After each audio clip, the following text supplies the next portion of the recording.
Warning, the Savage Nation contains adult language, adult content, psychological nudity. Listener discretion is advised. And now, the world's most exciting podcast, The Savage Nation, home of borders, language, culture. And here he is, New York Times best-selling author and National Radio Hall of Fame inductee, Michael Savage.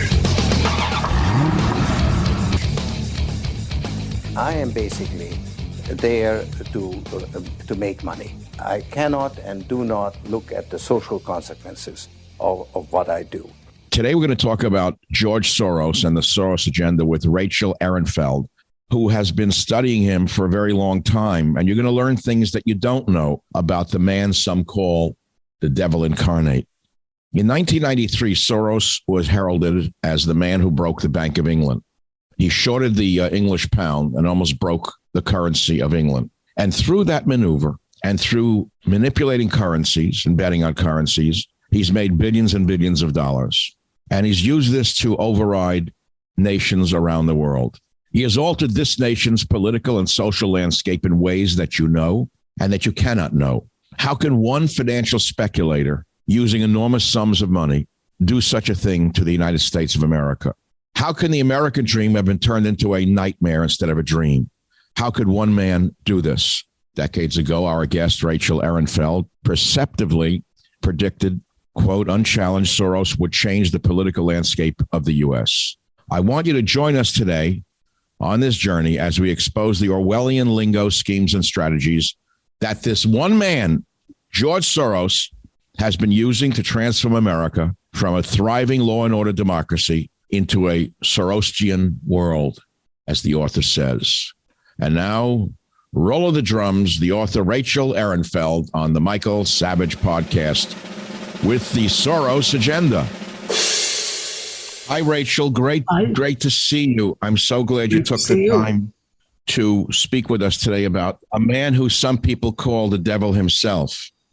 Well, I didn't see his tail or his horns, but he certainly does some terrible things.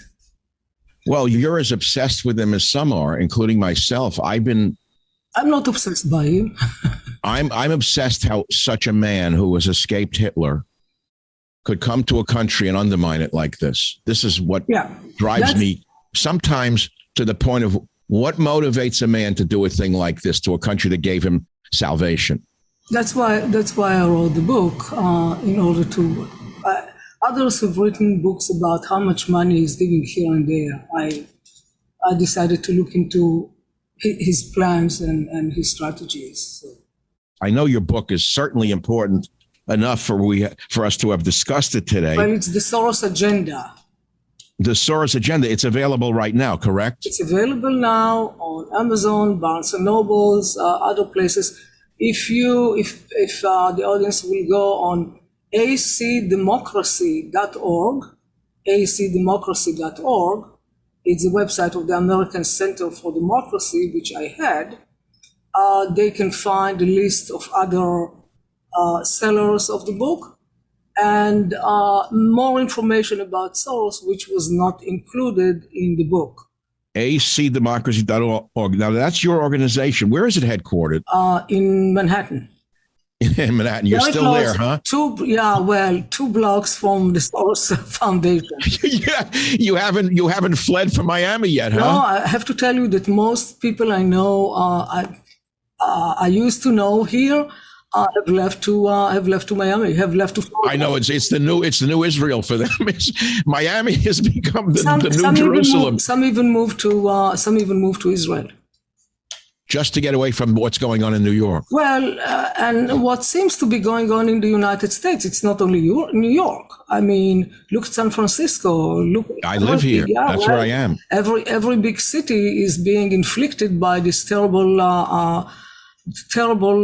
ideologies and practices. Yes. Are very dangerous. And they are the destruction of the family. The green agenda, the illegal migration, which Soros has a huge role in. Oh my God, we could spend an hour. That's my number one topic. He started it in 1995. He actually opened in Los Angeles an office to provide legal support for illegal migrants. He has a lot of influence on what has been going on with this. He's reshaped the entire Western world to the detriment of the citizenry. Yeah. And I don't know how this is going to end. I don't know how this ends. Well, that's quite a legacy. I think he's probably tickled pink by what he sees going on. He's what? Tickled pink? Yeah. Well, he's probably tickled red at this point. He's more than a pinko. But Rachel, this is not a laughing matter, how one man can so warp. Well, it's not the money. He is not the wealthiest person in the United States. He never was. And it's not the money that he had given, it's the influence that he exercises and have been able to use in order to convince people to follow his ideology. And he didn't work in a vacuum. Communism didn't die when the Soviet Union collapsed. Fukuyama was wrong when he said that this is the end of history. Well, no, this was the beginning of a very bad new history. And Soros, as soon as the Soviet Union collapsed, Soros started preaching against capitalism and against the United States. But he's an arch capitalist. Well, so he made a lot of money, but you shouldn't make so much money. But what is more capitalistic than speculating on currencies? There's nothing more capitalistic. No, and he did that very well. But apparently, he's using and has been using Orwellian language all the time. So he calls his organization Open Society. Yeah. While what he's doing is really to close society. Absolutely. So war is peace, freedom is slavery. We all read Orwell. He's an Orwellian nightmare. No, it's a combination of Orwellian and Aldous Huxley's Brave New World. I'm a student of Huxley going back to when I was 18 years old. I've been obsessed with Aldous Huxley. I went to London to the museums to read about Huxley. This is a funny story. When I was researching what Huxley had written when he wrote about furniture. People don't know he was so interested in so many things. He wrote about furniture. I was so impressed with that. But so we have a combination of Orwellian society, Orwellian language, and doping the people, and creating new children, right? So it really. Did you say creating new children? Well, apparently, boys turn into girls. Right out of yes, absolutely. Right out of the laboratories, yes. The alphas, betas, gammas, and deltas. Yes. Well, right now the deltas are running wild in the streets of New York City and elsewhere, and driving all the alphas and betas out of the city. Apparently, and it is frightening, and the fact that so many people I hope more people will object to it, because this is really the destruction of society. The end of civilization as we know it. Yes, I wake up and don't see a future for America. Or as I said to a Navy SEAL the other day, 20 years in the SEALs, and the man's almost given up on America, which is shocking. And I said to him, I won't mention his name, I said, when you jumped out of planes at 25,000 feet in the dark of night, I said, you visualized landing on your feet without breaking a bone. Now you're visualizing dying, America dying. I said, you better start rethinking and visualizing an America that survives. And he said, you're right. Here I am, a talk show guy. I have to inspire a Navy SEAL. Everyone's given up. So many great people have given up here. Navy SEAls need people like you who can actually voice their concern. Without you, there aren't too many. Much of the media today is run, radio, television, everything run by the left. So absolutely, we need people. Everybody needs you and people like you in order to convey the worry. This is why I also wrote the Soros Agenda, because I do not focus on how much money he was giving here and there. I'm focusing on the plans that he made and what kind of strategies he implemented. He used to implement it. And he reminds me, by looking at that, it reminds me of how Islamic radical terrorists are working. They tell you in advance. Al-Qaeda told you in advance. ISIS told you in advance. Iran is telling you in advance what they want to do, right? And when they have an opportunity, they do it. So, and Soros has been talking about this, publishing many articles about it, books. His Open Society have been disseminating this propaganda about these plans for many, many years. Nobody paid attention.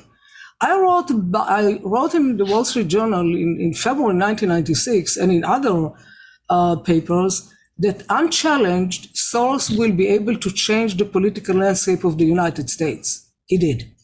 I didn't have a crystal ball, but I looked at the several things that he started doing, and I said that was drug legalization and illegal migration, and I said he will be able to change the political landscape. People didn't pay attention. People should pay attention to people like that. They should pay attention to you and your book, The Soros Agenda. Michael Savage, a host like no other. Let me read you something, because I want to go back to the famous 60 Minutes interview that people continuously quote on CBS back in, 1996. 96. Apparently, in Europe, in Hungary, where he was born, Nazis occupied the nation. And according to the story, according to the biography, Soros, The Life and Times of a Messianic Billionaire by Michael Kaufman, which was written with Soros's cooperation, his father, Tivadar, changed Soros's surname from Schwartz to avoid the glare of growing anti-Semitism. Okay, that's perfectly understandable. After the Nazi occupation of 1944, it says pupils in Jewish classes, which included Soros, were sent to council offices to work as messengers for the Jewish Council, known as the Judenrat. And they organized for the Nazis the ID and the registration of Jews, which ultimately led to labor and death camp deportation. Now, anyone could sit on the outside and say they were all evil, but no one knows what they would do in a similar situation where anyone could have been shot and killed or tortured for any reason. So it's easy to sit and say they shouldn't have done it. I get it. But what does it have to do with Soros? He was asked to send messages to people in several parts of Budapest, but his father, upon reading the messages, told the then 14-year-old George that they were, in essence, deportation orders to be given to a list of Jewish lawyers. So the father instructed his son to send the messages, but to warn these people that if they followed the instructions to report to the Jewish Council, they would be deported. That's the story. During a 1998 interview on 60 Minutes, Soros confirmed that he went on an encounter with a protector who had sworn that Soros was adopted godson. My understanding is that you went out with this protector of yours who swore that you were his adopted godson. Yes. Went out, in fact, and helped in the confiscation of property from the Jews. That's right. Yes. I mean, that sounds like an experience that would send lots of people to the psychiatric couch for many, many years. Was it difficult? Not at all. Not at all. So what is this all about, do you think? Well, he is telling the story about his survival, what happened during the German occupation in Hungary. What he did as a 14-year-old was survival, right? The problem, we cannot judge him. 14-year-old who went around with a Nazi official actually taking inventory of Jewish property was not wonderful. But the fact that he said he never regretted it, he never apologized for it, is really is something that I cannot understand. Why not? So, but he didn't, and he actually said that that was the best time of his life. You can understand a 14-year-old in a war. He thought this was very adventurous, I guess. But he said that kind of formed his character. Fine. So we take him by his word, right? Not apologizing and not regretting even what he has done at the time that he was forced to do or had to do is another story. So that's, I think, what I find a little bit disturbing. Okay, but moving past that to today, he comes to America, and now he does everything he can, from my point of view, to undermine America, funding every extremist, anti-American, I have no other words for it, group imaginable. And that many of these people from the Center for American Progress are now working for Biden. And every institution has been touched, and the most obvious being him funding far-left anti-police DAs who have caused havoc and crime waves in every Democrat-run city where a Soros district attorney has been placed. To make it simple for the listener, I don't have to spell it out where it's nuanced, or did he really do such bad, or is he really a good person?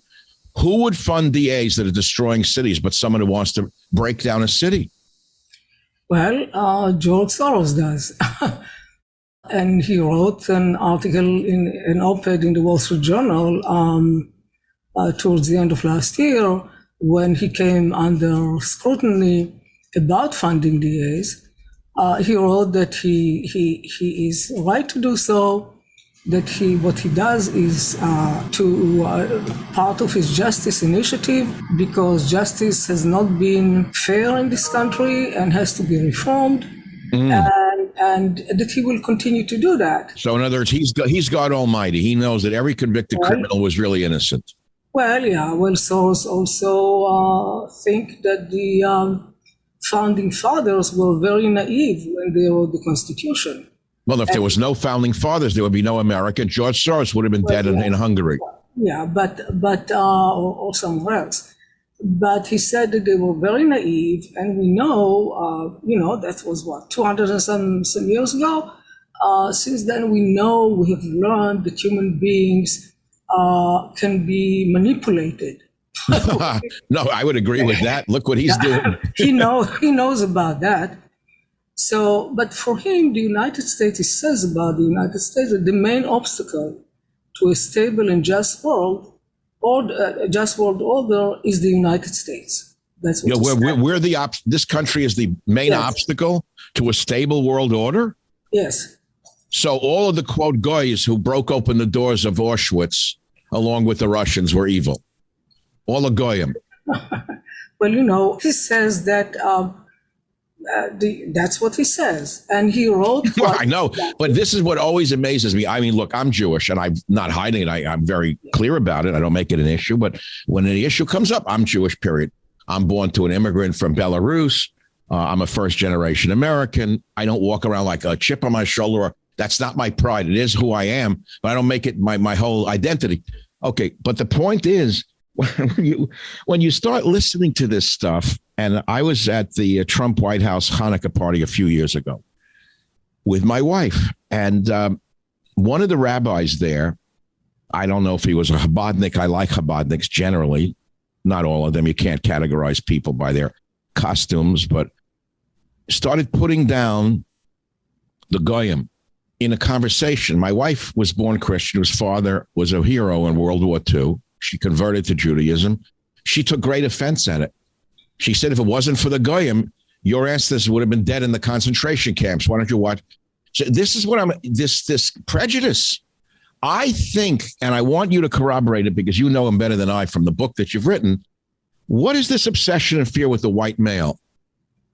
Well, I don't know what his problem is with the white male, but and I'm not a psychiatrist or psychologist, and so I, and I didn't interview him. I didn't ask him the question.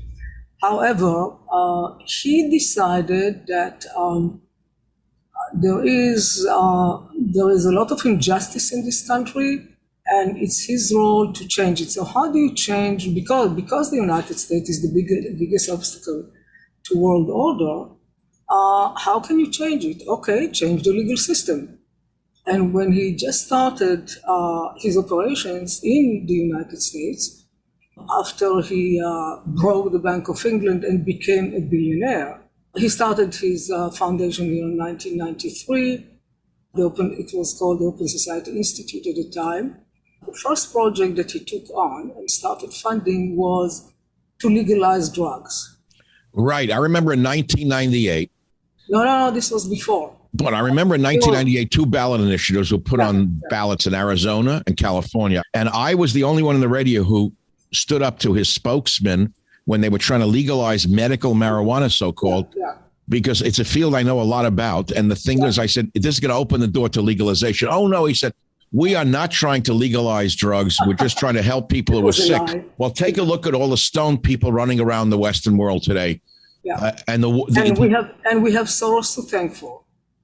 I that's what I'm saying. So it's not that I want people put in jail for smoking marijuana. I mean, my position is decriminalize, but number one, but number two, don't make it a panacea to cure. You know, the ER rooms are filled with people who are having nervous breakdowns from marijuana. You just have to ask ER doctors. Everybody knows this in America, in the medical world. And so we have a stoned population that was already naive and easily manipulated. Now you have an easily manipulated stoned population, which is why the country is melting down. This man has a hand in this. Yeah, he absolutely does. There would have not been drug legalization, marijuana legalization, if not for Soros. At the time when he started this, in the early 1990s, 94, 95, when he started with this, created his own foundation, gave some money to other small organizations that were operating here, and make them more powerful. The idea of legalizing drugs, legalizing marijuana, any drug, and marijuana is still listed as a dangerous drug. At the time, the idea was unthinkable, and people didn't unthinkable and unacceptable. Actually, people didn't want to see doped people all over the world, all over the country. So initially, he wanted to legalize all drugs, but Arizona pushed back. So he decided, okay, let's legalize only so-called medical marijuana. Mm-hmm. What is medical marijuana? There is no such a thing. You smoke the weed, or you eat it and you call it medicinal? No, you produce medicine after cannabinoids had been tested in the lab, and their influence and how to combine them so that they will produce a good medicine. And a lot of good medicine have been produced from the cannabinoids that make up the marijuana. Yes, right. But not smoking the weed, which actually creates worse lung cancer or lip cancer or throat cancer. Absolutely. They're more toxic than tobacco. Yes, they're far more toxic than smoking a tobacco cigarette. Yes, I've seen all the studies. So, Rachel, so the man has his finger in so many things that have resulted in such damage.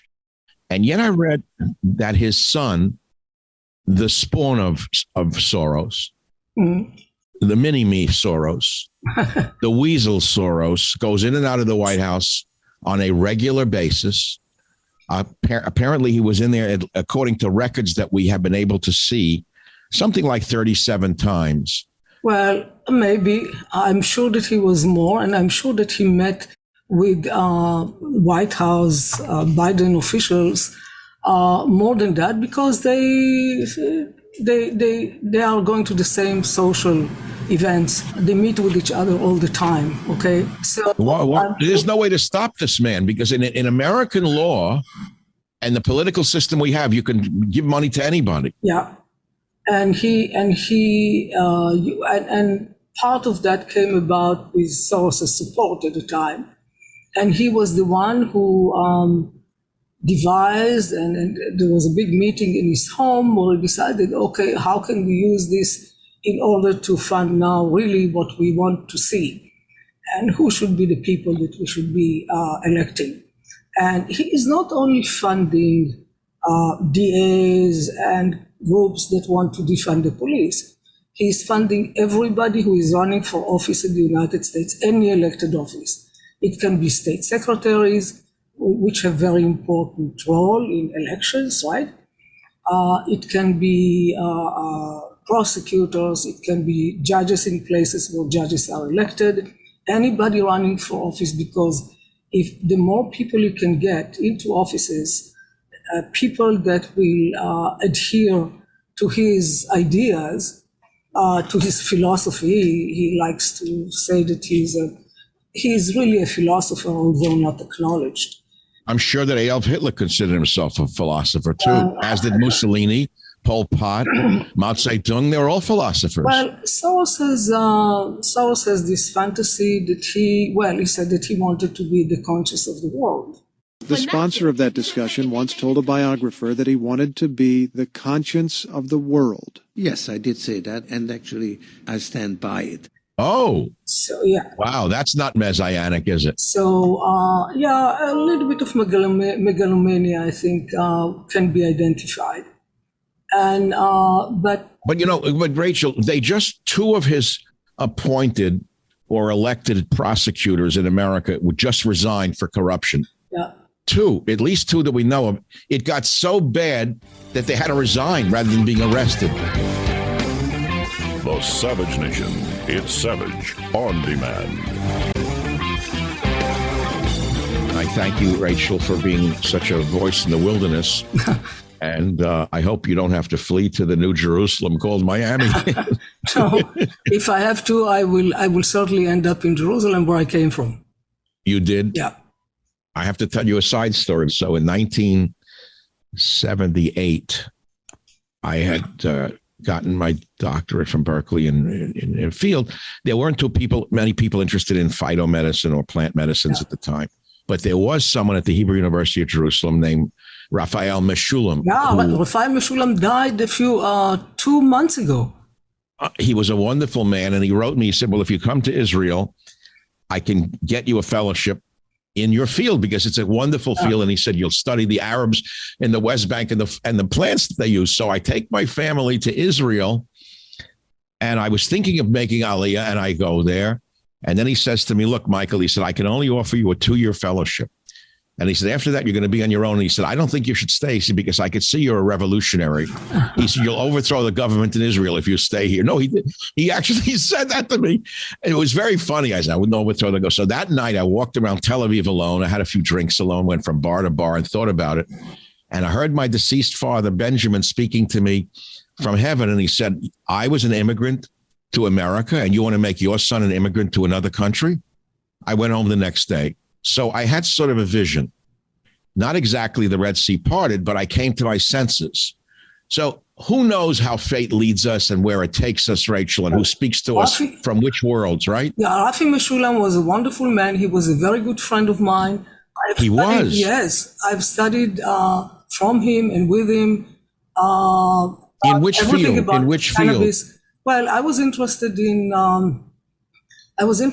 the influence of drugs on the brain. So, are you a neuroscientist? I studied neurophysiology, but I have my PhD from the Hebrew University Law School in criminology. In criminology? Yes. How is that related to neurophysiology and criminology? Well, that's a whole subject. I studied other things. I studied also political science, etc.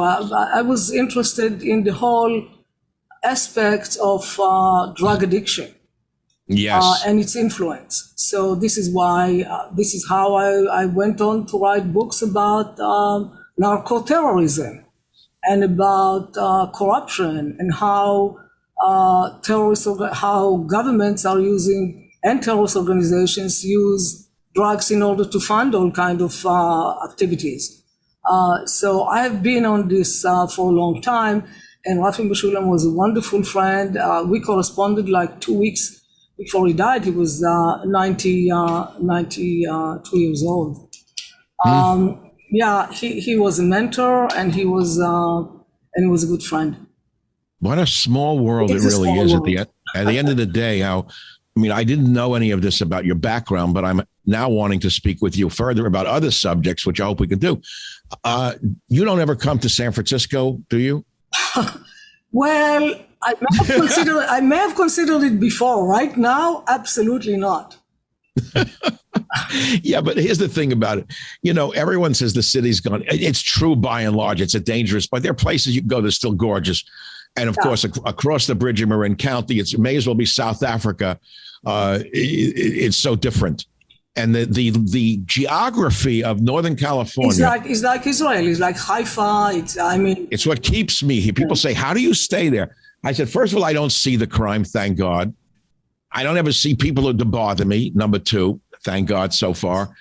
And you wake up in the morning and you see that fog going out the Golden Gate, or at the end of the day, you see the fog rolling in over the Sausalito Hills. And people will then come to understand, if you love nature and you love the hand of God, you don't suddenly run from a place. It is very similar. The landscape of California is very similar to the landscape of Israel. Very similar. Absolutely. It's to remind, whenever I was in California, especially in the area in San Francisco, and it's absolutely like it takes your breath away. So people say to me, how do you stay here? They say with all the liberals, I said, they didn't create the fog. They don't create the seagulls that I feed bread every morning off my deck. I don't care about them most of the time. I live in the world of nature. And in that sense, that's restorative. And I guess that's my salvation. But as a separate story, I'm offering you an invitation. Thank you. If you ever if ever you want to see the decline of a city and write about it, just notify me in advance. You have Schellenberger, who is doing a pretty good job of that.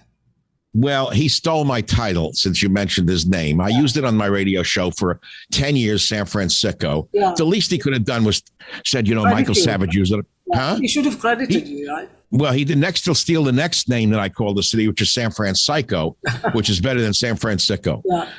Looking ahead, do you think that we've reached the nadir of what this man has produced? No, of course not.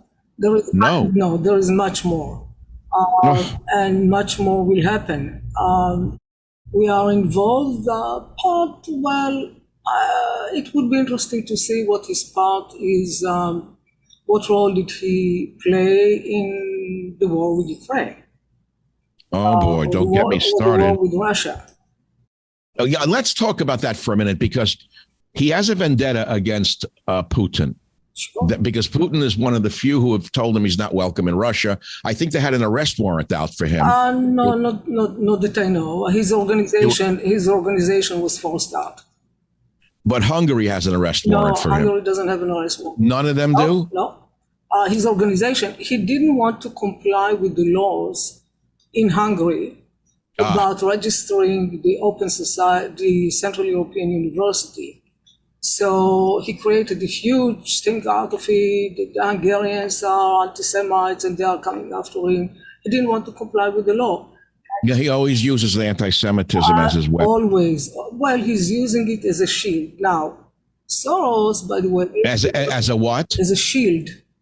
Shield. I thought you almost said as a sheet, which would have been more appropriate. As a shield, no. I know, as a shield. Yes, of course. It's a knee-jerk reaction when liberal Jews are caught doing something. They always scream. They scream Holocaust. He's not even discussing. He's not talking himself as a Jew. He doesn't believe in anything Jewish. He says that he's agnostic. He's agnostic. So he was born into a Jewish family, a very secular Jewish family, and to the extent, and Judaism was not exactly high at his home. He said even that his mother was so anti-Jewish that she was anti-Semitic. He grew up in an anti-Semitic home. That's what he said. So he said that? He said that. So Judaism is not something that, but he said, well, actually, his Judaism, he thinks positively about Judaism when it comes to thinking about, people like Einstein, so they have a genius, so that's okay. But he doesn't consider himself as a Jew. However, when it comes to anybody criticizing him, they are immediately labeled as anti-Semitic. And you can criticize Soros. I'm an Israeli. I was born in Israel. I'm an Israeli American. I have dual citizenship. I was born there. I'm Jewish. And I'm criticizing Soros because his policies are not exactly very helpful, shall we say. Is he anti-Israel? Absolutely. And there is a chapter in the book about his activities against Israel. He doesn't like the Jewish state of Israel. He doesn't like the Jewish nature of Israel. So he likes the Soros state. He would like, well, he's for globalization, but he would like the Arabs to live there. He would like the Palestinians to live there. Well, it's not a Palestinian country. It's a Jewish They do state. live there. They do live And there. they do live there and they work there, and Arabs have exactly the same rights as Israelis. No, Rachel, I have to say this. Before I went to Israel for the first time in 1977, I was a typical American. I wasn't naive, but I read all of the crap about how badly the Palestinians and Arabs had been treated. All right, so I go there, and what shocked me was over the Allenby Bridge, I would see every morning Mercedes-Benz coming in with Arab businessmen Yep. into Israel. I said, wait a minute, they're not all on donkeys. What is this? The lies about Israel's treatment of its own Arab citizens and of the Palestinian population is legends. And those are terrible lies. Unfortunately, they are being believed, and, like most people had never been to Israel, so they don't know. Never been there. Most of the media is on the left. So they have an interest also of promoting the Palestinian agenda or even the Islamic agenda, which should be, it's kind of an oxymoron because the Muslims want to take over the world and everybody will have to convert to Islam, not the Jews. The Jews will be killed. That's the Islamist view of the world. Yes. And the left wants to take over the world, and nobody should have any religion. So and so everybody should obey whichever leadership or international organization will be in charge of deciding what everybody else will do, right? So is Soros hated in Israel? No, actually, not much. People don't know much about him. No. Which is to me, it's I find it very strange that they don't because he has caused them a lot of trouble. He has been funding radical left, progressive left organizations that are probably demonstrating now on the streets everywhere and creating chaos because they lost the last election. And the majority government, which is run by headed by Bibi Netanyahu, was elected partly because they promised that they will reform the very corrupt legal system. And the corrupt legal system. It's a fascinating. We should talk about that for a minute. It's a sort of distraction from our Soros discussion. But I find that Americans don't understand what's going on in Israel at all. Yeah. To me, it's very biblical. We have a Sanhedrin that's been ruling Israel and is unhappy now that there's actually a political party that wants to split power with the Sanhedrin. Sanhedrin is not the authority in the legal authority in Israel. No, I know that, but I'm giving a comparison, an analogy that the rabbis want to run Israel through the Supreme Court, in essence, the supreme rabbis. No. The Supreme Court are lawyers. I understand the Supreme Court. But they're acting like the ancient Israeli rabbi, ancient Jewish rabbi. I don't believe that the Sanhedrin was a club of self-elected officials, okay? So you're saying that the Supreme Court in Israel is a club of self-elected officials? It's a club, and they are electing each other. Electing each other how? Well, they elect people who they think will also follow whatever progressive left ideology is being promoted there. And that's the important point for the listeners. Yeah. The Israeli Supreme Court is a far left judicial body. Most of the judges are, yeah. Okay, fine. Yes. And so now all of a sudden, out of a fluke, Netanyahu wins again. And suddenly they have a challenge to their absolute power. And now there's a threat of civil war in Israel going on. People are tearing each other apart. Soros have been funny. Not only Soros, the U.S. State Department. I mean, the Biden administration was funding also groups on the left and criticized Israel and criticized the Bibi government and said, you should not enact this reform because because of the divisions. At the same time, they are paying for these groups to go and demonstrate and create chaos. So, you don't want to have civic unrest in Israel, so you better not change, not reform the legal system. There are many other things beside the Supreme Court, but the Supreme Court had actually ruled on cases. It can intervene endlessly with any topic, anything, and they ruled actually against the government decisions on security matters. So they are endangering the national security of Israel as well. So it's a very important issue, and the propaganda is that it's the right-wing crazies want to bring in religion and whatever. That's not true. Absolutely not. But what about the Ukraine war, which is very disturbing to many Americans who have studied this situation? They see Zelensky as a complete and total maniac who was a comedian before the war. Everybody knows that. As I understand it, he ran on an anti-war platform. He said he wouldn't join NATO, wouldn't put nuclear weapons on the border with Russia. And all of a sudden, he becomes Winston Churchill to the American left. And he's trying to drag the whole world into a world war. Well, he would have not done it if the United States would have not supported it. And this is important to remember. He could have said anything he wanted. If he didn't get any support from the United States, he would have not done it. So there is, we know that the Biden administration, family, other Democrats, politicians have been involved in Ukraine.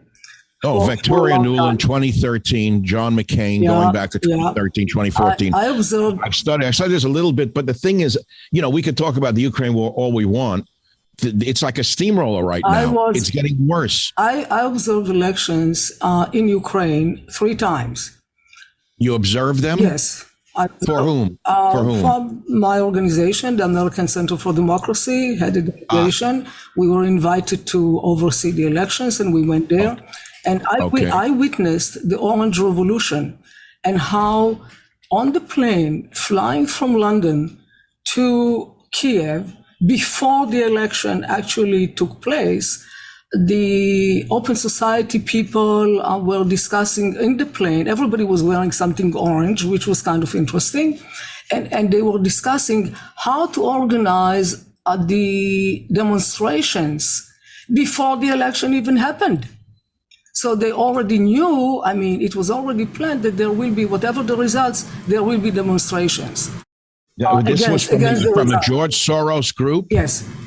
On the plane to the elections. Yes. In what year was this, please, This was in 2004, November. Oh, my God. Oh, you go back a long way in the Ukraine story. When demonstrators forced a change of government in Ukraine, George Soros was there, or rather his money was.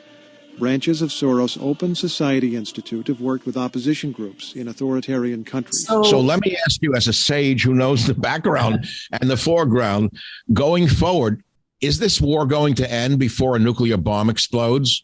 I hope some solution can be found, but it is very it is scary, and there is no reason why. I don't like what Mr. Putin is doing. I don't like what Mr. Zelensky is doing. I think that they are killing people endlessly and with no good reason. Hundreds of thousands of young men being killed for nothing, and 8 million people been driven out of Ukraine. No, and the whole. It's putting really the whole world at danger. Absolutely. Because if there will be use of nuclear weapons, that will be, the world will change. Millions of people will die. There is really no reason So Putin feels threatened because he doesn't want NATO at his doorstep. Who, Putin? Putin.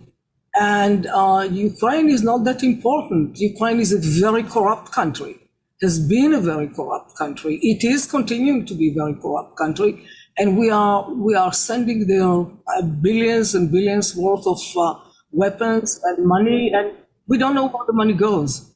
Here's my tweet. Pentagon accounting trick enables military-industrial complex thieves to send another $3 billion to Ukraine without congressional approval. I couldn't believe the story. Yeah. They said they had an accounting error, so now they can send them another $3 billion weapon. No, this has been going on, and Soros has actually foundations in NSA against Soros. There.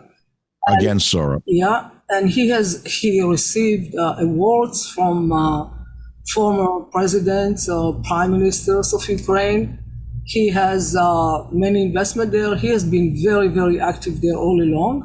And many of the people who are in and out of government, different governments, are people who are supported by his foundations.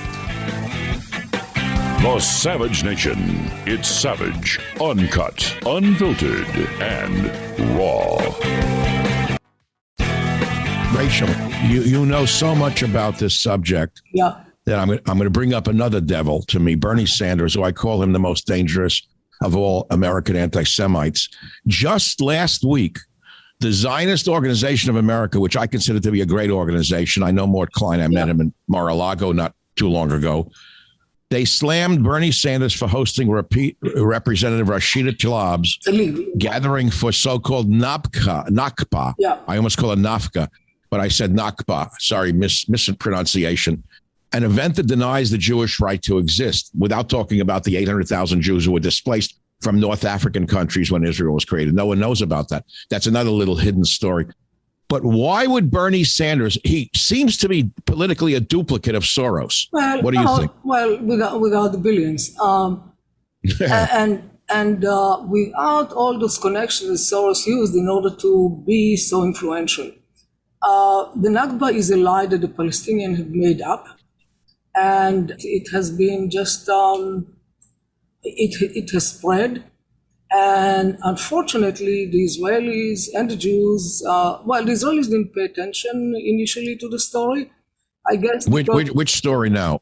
Nakba. Got it. Yeah, they claimed that the Israelis during the War of Independence had killed innocent Palestinian women and children and whatever.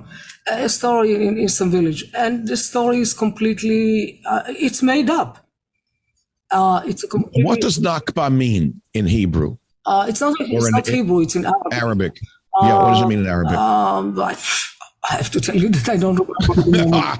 I finally found something that Rachel doesn't know. I love it. Yeah, no, I don't know what does the Arab word mean? I know what it stands for. I can tell you in 1 second what Nakba Good. means. What does Nakba mean?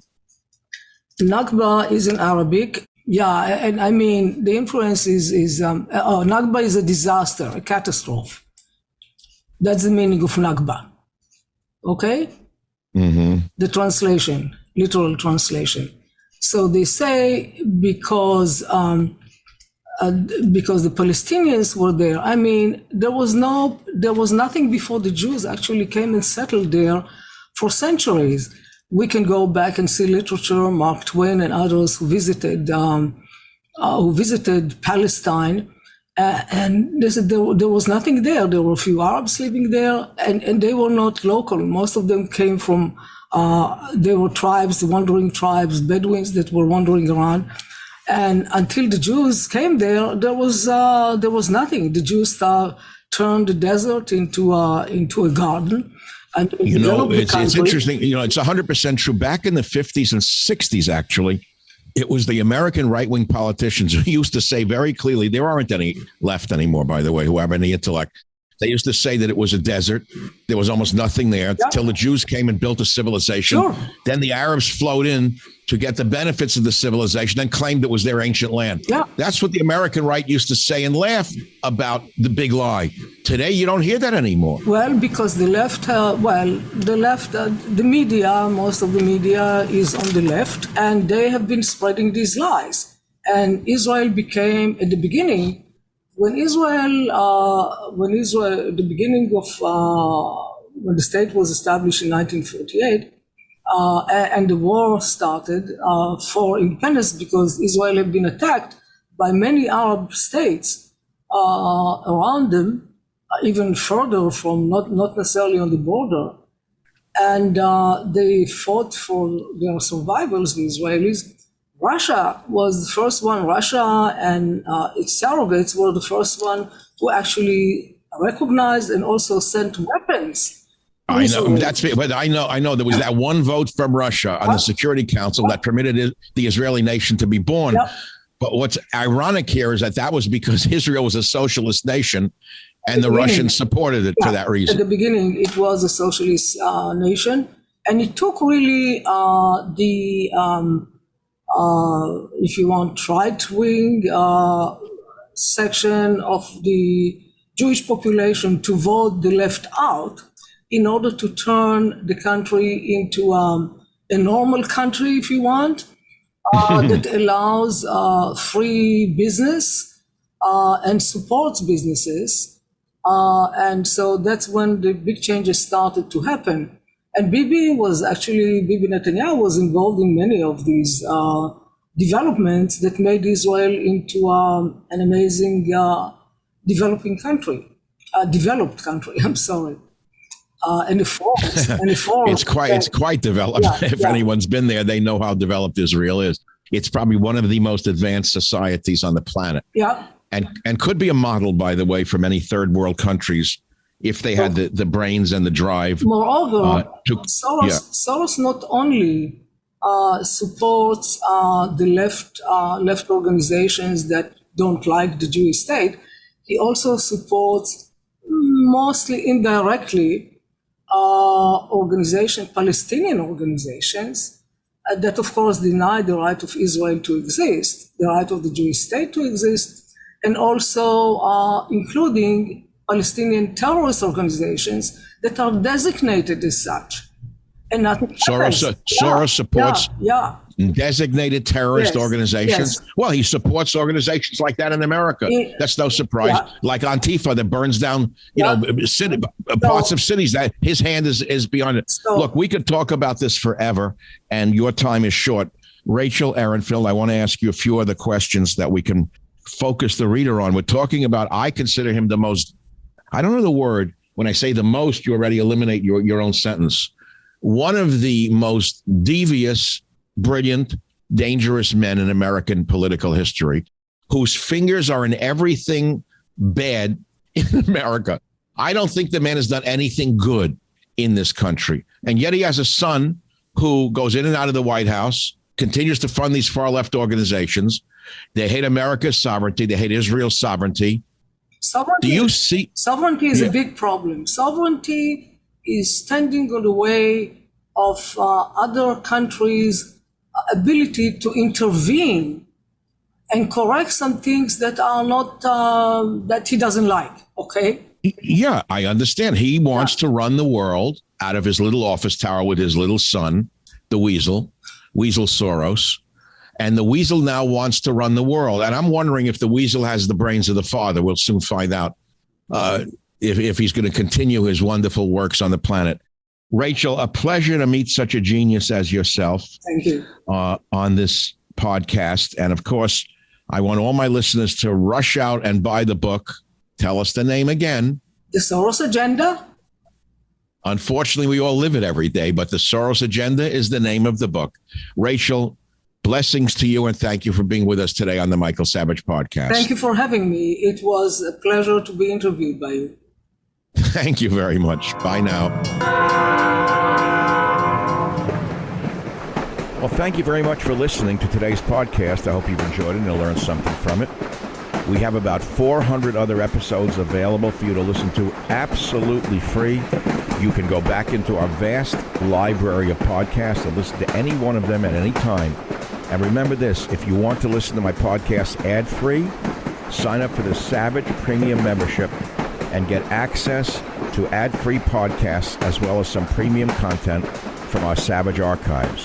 How do you sign up for those ad-free podcasts? Please visit michaelsavage.com for a link. Again, thank you for your listenership. This is Michael Savage.